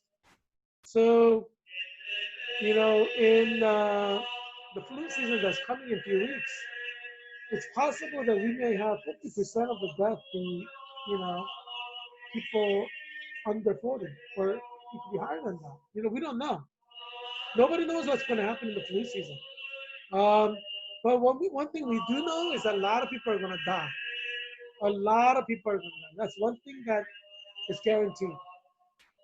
Heerak Christian Kim, independent candidate for U.S. Congress. I'm predicting 1 million per month in the height of flu season. I'm hoping it won't happen. That's why I created this show, to warn you, so you could do things to prevent that from happening. So obviously, I would consider it my success if 1 million people don't die, in the flu season per month. I would consider this show to be a success. That's the reason I created this show. So 1 million people will die per month. But my projection, based on what's happening now, is that 1 million people will die per month. So I'm hoping to avert that. That's why I'm trying to close down what? I'm trying to close down Virginia's colleges and universities, right? That's why I tweeted Virginia Governor Northam. I'm trying to close down all the Catholic schools and Archdiocese of Washington, Diocese of Arlington. have it 100% remote learning online because I'm trying to reduce the death, right? I'm trying to encourage Christian schools in this area, Protestant ones, to go 100% online to reduce the death. You see what I'm saying? My projection is that 1 million can die per month. I'm trying to reduce the number. We will have people die. That's unavoidable. But we don't have to have 1 million people die per month. You see what I'm saying? So I'm trying to reduce the death. Um, I'm the good shepherd. What can I say? I mean, it's just the truth, right? I mean, I lobbied for you for what? 3 months to close down all of the public schools, Alexandria City public schools, Travis County public schools, and Falls Church public schools. 3 months. For 3 months in this show. 3 months of tweeting. Yeah, just look at my tweets for 3 months. You can just look at all the old tweets. You can see how much I've lobbied for you guys. I'm trying to save your life and your children's life. That's what I'm doing. Yeah. So, yeah, I care about you guys, I'm marching for your life. And that's why you should not believe in the liberal media, because liberal media like promises you all kinds of stuff, but they praise like Governor Cuomo for opening New York public schools, which is going to kill thousands of Latino children in New York public school system, right? Liberal media praises that. I condemn it. I mean, just look at my tweet. I say, Governor Cuomo is like doing the wrong thing. Open schools, right? Because I want to save lives of Latino children in New York. So I am the good shepherd, literally. Um, so yeah, I'm trying to help you and your children live. Um, Obviously, you're free to do what you want. My projection is that 1 million people can die. Um, God is judging America for homosexuality. When we look at Romans chapter 1 and look at the situation spiritually, yeah, and America has not illegalized homosexuality. Has your town illegalized homosexuality? No. So God's not going to pull the judgment back. Christians will die from COVID-19. A lot of Christians are dying. Majority of the people who are dying now are Christians right now, born again Christians.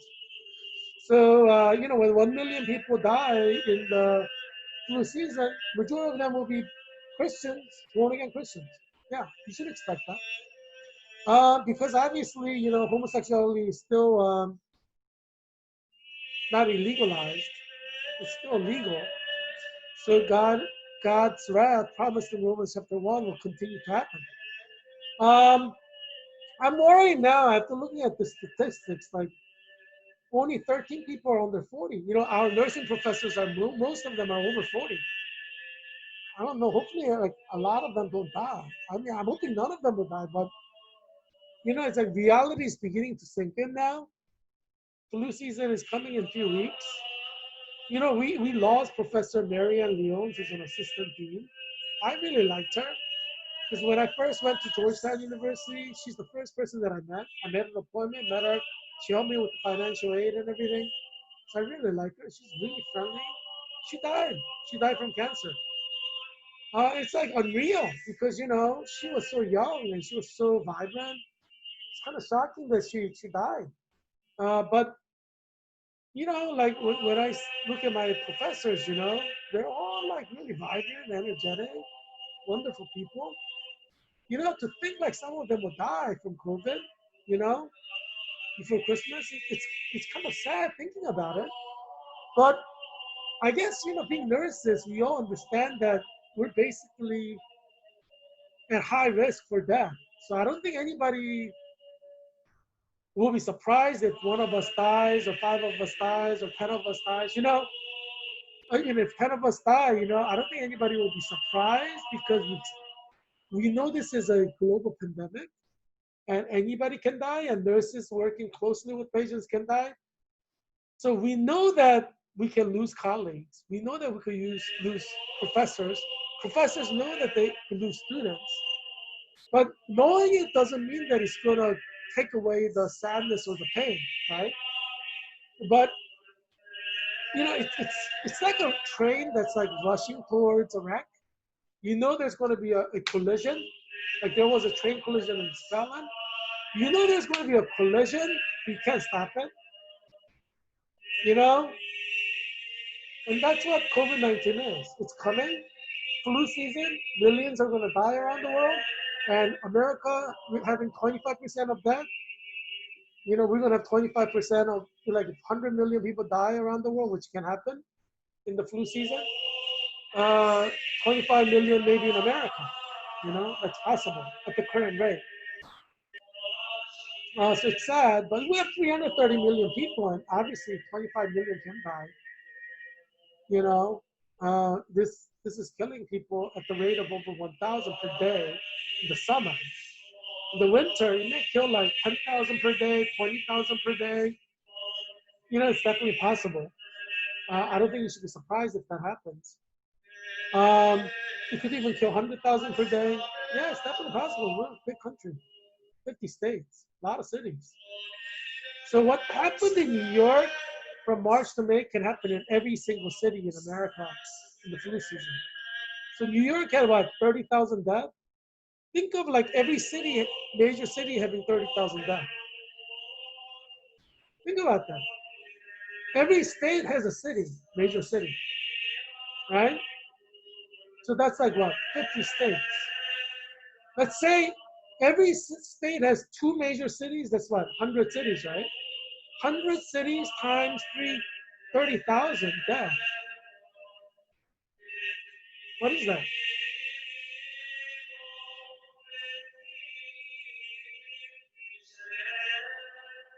That's 3 million, right? Yeah, that can happen. So, yeah, that's why I'm saying 1 million per month. 3 million, let's say, over the flu season. You know, at the height of the flu season, you have like 1 million dying per month. 3 million. You see what I'm saying? Do you see how I'm coming up with the figures there? I'm being rational here because from March to May it was just New York. But this flu season, it can be New York, Houston, Texas. Look at Texas. You know how many cities they have? Big cities where a lot of people die. Houston, Texas, Austin, Texas. Austin is not that big, but Dallas, Texas, San Antonio, it's not that big, but you know, Corpus Christi, 30,000 could die in every one of these cities easily, just in Texas alone. How about Florida? You have Miami, you have Fort Lauderdale, you have St. Petersburg. You know, they have like other cities too. You see what I'm saying? How about Los Angeles? You have what? Los Angeles, San Diego, San Francisco, Sacramento, which is a smaller city, but you know, Santa Barbara, Irvine, you know, so you can see how many people are going to die. I think 3 million deaths during flu season in America is an underestimate. Yeah, close underestimate. Um, yeah, you don't think every city will experience what New York experienced in 2 months, March and April? We're just getting started. Remember, COVID-19 started in America in most states like in March or April. And it lasted like 1 or 2 months. We're just getting, I mean, we, yeah, 1,000 people are dying already, but flu season hasn't started yet. Flu season is going to be like 6 months, 4 to 6 months, which means that's 3 times what New York went through. So if 30,000 people died in New York from March to April, which is the tail end of flu season, during the whole flu season, you gotta multiply that at least by 3 times, right? Right? Because it's like 6 months. So you're gonna have 90,000 minimum dying in New York alone. Minimum in the second wave, or you know, in the second flu season. Or it's actually our first flu season because March to April really technically isn't flu season. March kind of is, but you know, tail end of it. So New York should expect minimum 100,000 to die. I'm predicting that New York will have over a million die in the flu season. Yeah, because it's a big state. New York City is very crowded. So yeah, minimum 100,000 will die in New York because in 2 months you had 30,000 die. And it's tail end of flu season. It's not height of flu season. So this time around, and everybody was locked in their home. It's not like they're moving around. Now they're moving around. So I would say, yeah, minimum 100,000. There's no maximum. You could have like 5 million people in your time. Like, it's a big state. It's a big city. Yeah, so definitely, I think if you're in New York, you should expect to die. Um, New York City, if I were you, just leave the city. Buy a home in a suburb, like remote suburb with like half an acre or 1 acre lot. Maybe like, you have a backyard where you could exercise if you need to. It's like self-contained. Other neighbors are far away from you. If you live in an apartment in New York City, forget about it. Forget about it. Yeah, a lot of people are going to die in New York City. Yeah, just in the city alone, you may have 1 million deaths. We just don't know what's going to happen in the flu season. It's a big question mark. It's a big question mark. We don't know what's going to happen. One thing we do know, and Dr. Fauci has kind of warned us, is it's going to be worse than Spanish flu, which means in the Spanish flu season, like majority of the 50 million died in the flu season, second flu season. So that means we're going to have probably like minimum 50 million to 100 million or more die, which means we're going to have millions of Americans die. My prediction is 1 million per month, but I think I'm being too underestimated. Because that's only about 6 million, right? If 100 million people die around the world, then 25% of the people die in America, right now death rate is 25%. We'll have at least 25 million die this flu season, which is definitely possible. There's no law that says 25 million people cannot die. Once we hit critical mass, we're going to run out of ventilators, we're going to run out of PPE, and then people will be dropping dead at the rate of 20, 30, 40% of the cases will be dying. Yeah, and then see, it will spike up. So in the beginning, we have PPE, ventilators, we keep the death rate low, 1,000 die per day. We run out of ventilators, it jumps to 10,000 per day, 20,000 per day, 30,000 per day, because we can't, we don't have ventilators to take care of them. We don't have PPE, we're running out of them. Nurses will be dropping dead, doctors will be dropping dead. Once, like, some hospital may have like 30% of the nurses dead. Yeah, literally, like dead from COVID, 30% within the flu season, some hospitals. Yeah, because, as I said, in March, flu season is at the tail end, right? But we're now entering the flu season. That's coming in a few weeks. The nightmare is about to begin. And nightmare promised to kill millions of Americans. It's 100% guaranteed millions of Americans will die. As Dr. Fauci, my prediction is millions will die, 1 million average per month. Ask Dr. Fauci if I'm wrong. Science proves I'm right. We have 1,000 dying in summer when 0 should die. Through flu season, I don't think it's a surprise if 1 million die per month. That's not a surprise at all. Ask Dr. Gottlieb. You agree with me? 1 million can die per month. Dr. Gottlieb, he's probably going to be on a Face the Nation show tomorrow. Yeah, watch him. Ask him that question. Do you think it's possible for 1 million to die per month? I assure you, he's not going to deny it. He's not going to say that's impossible because he knows that's possible. Ask Dr. Fauci. Do you think it's possible that over 1 million can die per month from COVID in America? He can't deny it because it's scientifically possible. Ask Dr. Hahn, FDA head.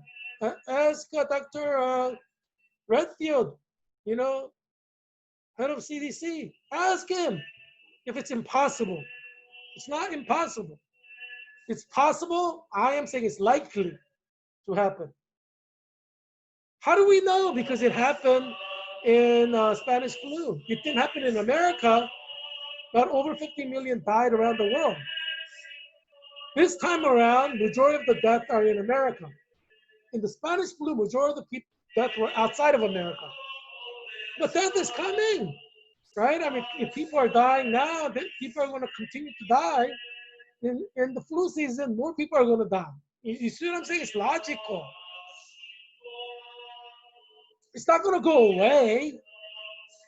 It's not going to go away. It's not going to stay the same because flu season things get worse.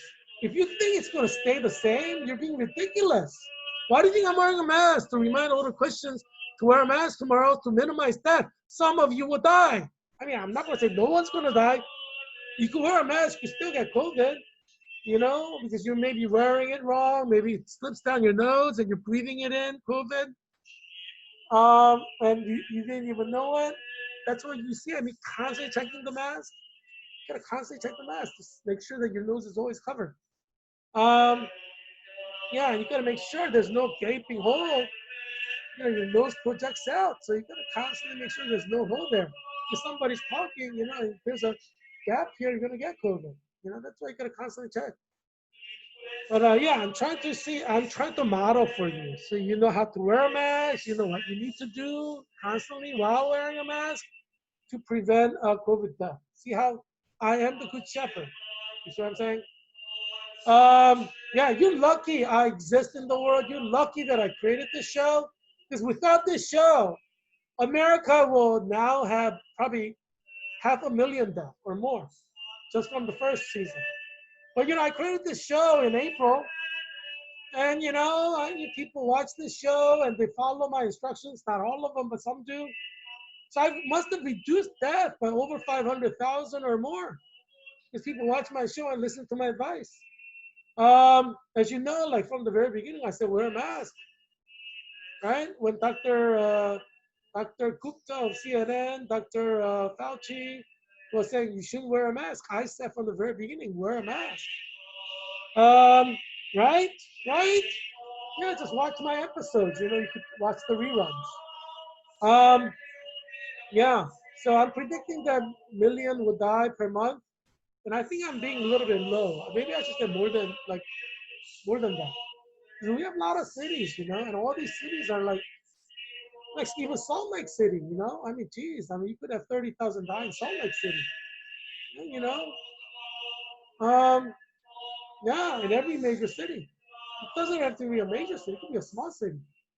You know, with a few 100,000 people. You could have like tens of thousands die. Yeah, like 10% of your city could die easily. So New York City has 10 million, right? Is that right? That means 10% die, 1 million can die. Yeah, that could happen. Yeah, of course. Um, yeah. Um, yeah, thanks for checking in today. Um, I'm trying to save you and your children and your parents and your relatives, people you know from dying from COVID. So tell them to watch this show every day. Obviously, you do what you want. I'm going to give you information. You know, you're a rational thinking person. You do what you want, but you need information, right, to make the informed decision. That's why you need to watch this show every day religiously, because there's nothing out there that even comes close to my show. Um, Not just the data, but I give you analysis that's factual, that's based on rationality and logic, reason, science, evidence. That's why you need to watch this show every day. It has to be religiously watching this show if you want to survive COVID, right? And the recommendation I give you, I hope you take it, you know, so that you won't die. Yeah, death is coming. Millions of Americans will die this flu season. Unfortunately, it's unavoidable because look, we have like 50,000 cases per day. Like if somebody gets a COVID now, 50,000, 3 months from now, they may still be kind of suffering from COVID, right? 2 months from now, they could. So 50,000 who get it now could still be suffering from the COVID next month, 30 days later. So in 10 days, you have 500,000 people getting COVID who could be suffering from COVID at the same time. You see what I'm saying? And in the flu season, everything's going to go downhill. People are going to die, drop dead left and right. This is summer. No one's supposed to be getting COVID. not COVID, but no one's supposed to be really getting sick. No one should be dying. Um, but we have over 1,000 dying every day. A lot of people in hospitals. Yeah, it's not going to get better. It's going to get worse. Um, yeah, I recommend we legalize homosexuality as quickly as possible to please God, because only person who could take this away is God. And in Romans chapter 1, God has promised to send the wrath of God for homosexuality. So if we do not illegalize homosexuality as a city, nation, state, uh, God's not going to take it away. Yeah, this is God's work. So God's not going to save any of you Christians from COVID. Because, like God may save you individually, but God's not going to save you just because you're a Christian, because God wants to punish you for homosexuality that's legal in America. So God's not going to save you and your children just because you're Christian, right? You can fight against homosexuality so you legalize it. That's the only way you're going to have special grace for yourself and your family. Yeah, I mean, do what you want. I just tell you the facts. I tell you what the Bible says. I tell you how God is and what He does. Normally, like modus operandi of God, you do what you want. But, you know, way to life is the Bible. I recommend that you read Romans 1. But one thing is 100% certain, God will not protect any Christian just because they're a Christian. Because this judgment is targeting Christians just as much as non-Christians. Because God holds Christians in America responsible for legalization of gay marriage because it's legal by definition. Because it's legal, God holds all the Christians, 100% of the Christians responsible for legalization of homosexuality. God will show special grace to Christians who fight homosexuality openly and publicly, like I am doing. But God will not show grace to other Christians who may in their heart oppose homosexuality, but are not fighting to legalize homosexuality. So if you're not fighting homosexuality to legalize it publicly, then there's high chance you and your children can die. It's like Russian roulette. A lot of people are going to die, and you're on the list. Yeah.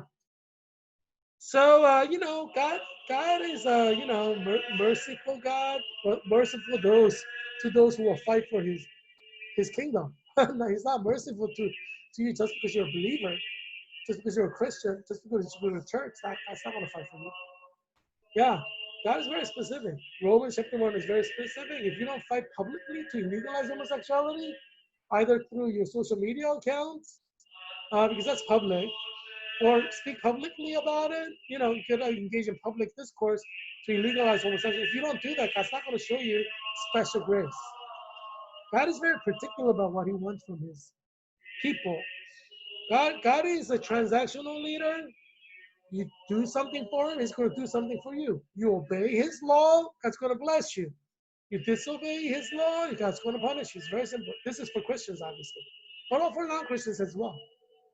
So go to church all you want, but as I said before, 20% of the people who go to church will eventually get COVID at some point, and some of them will die. Obviously, you should still go because you die, and if you're a church Christian, you'll go to heaven. It's worth the risk. So go to church tomorrow, worship God. But I assure you, 20% of everybody who goes to church will get COVID, and many of them will die. That's something that I'm positive will happen. Yeah, but if you're a true Christian, it's okay because when you die, you go to heaven, right? As St. Paul says, to live is Christ, to die is gain. But if you want to live longer in this earth, then obviously you gotta fight homosexuality openly in your social media account, your Facebook, Twitter, Instagram, whatever, YouTube. Um, God expects that of you. God wants you to stand up for Romans chapter 1 publicly, openly. Yeah, you don't do that, that's not going to show you special grace. That's how God is. God wants you to stick your neck out for Him, and God's going to stick His neck out for you. It's your free choice. Do what you want. Yeah. Anyhow, I hope you have a good time at church tomorrow.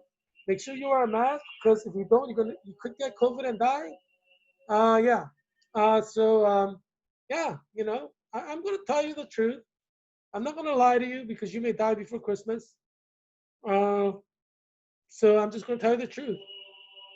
Yeah.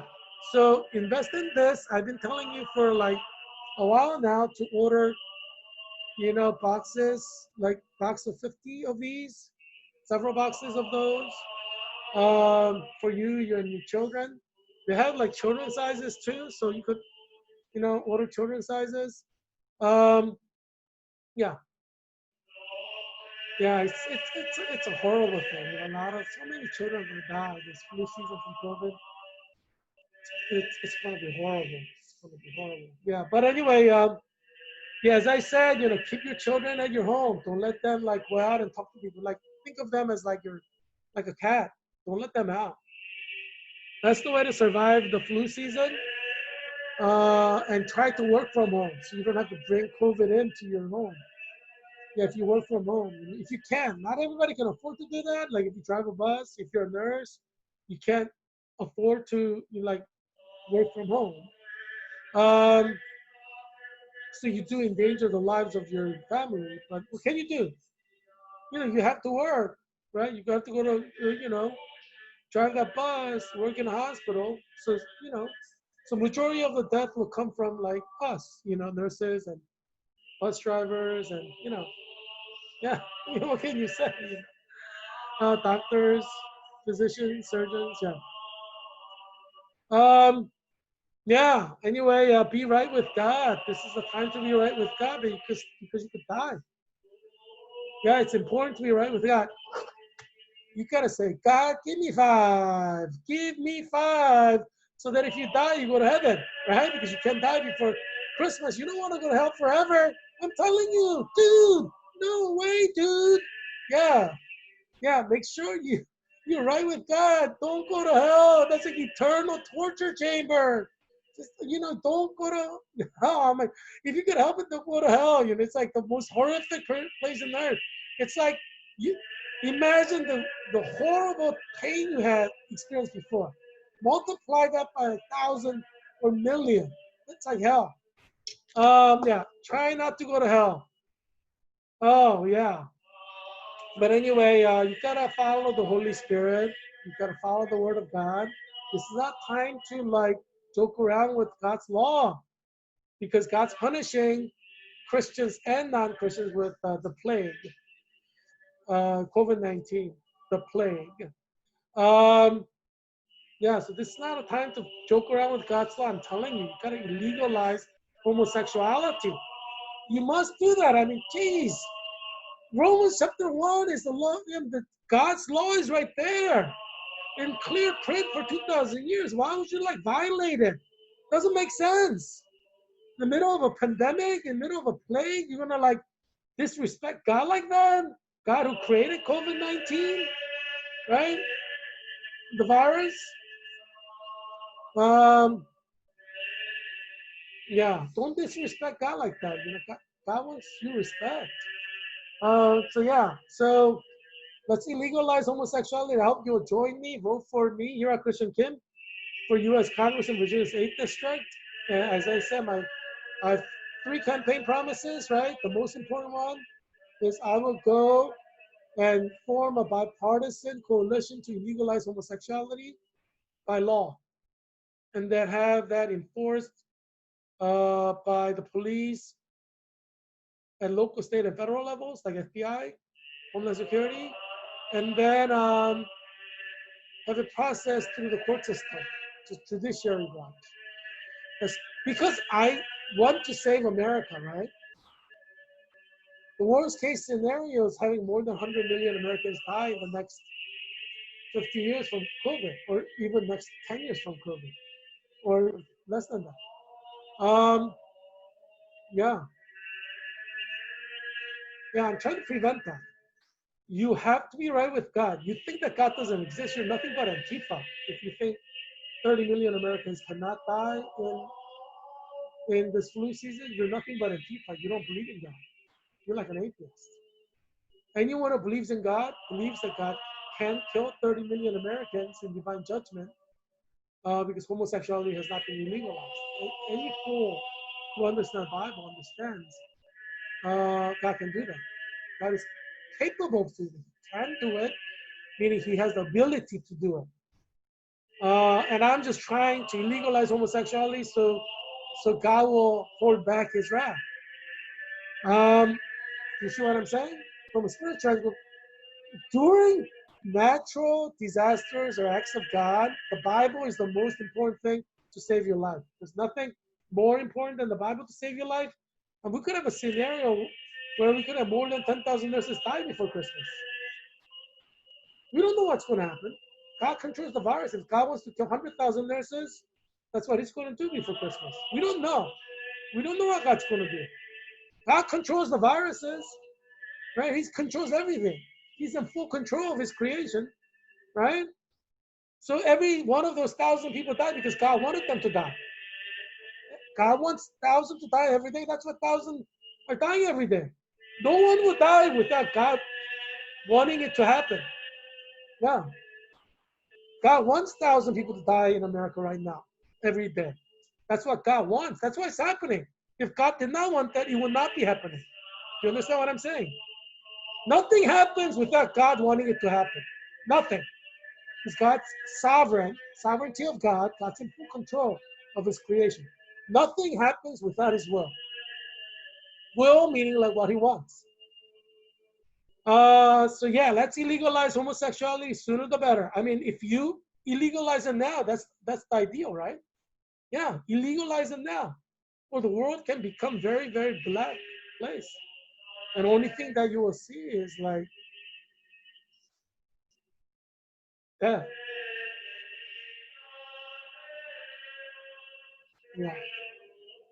So be right with God and give God the glory.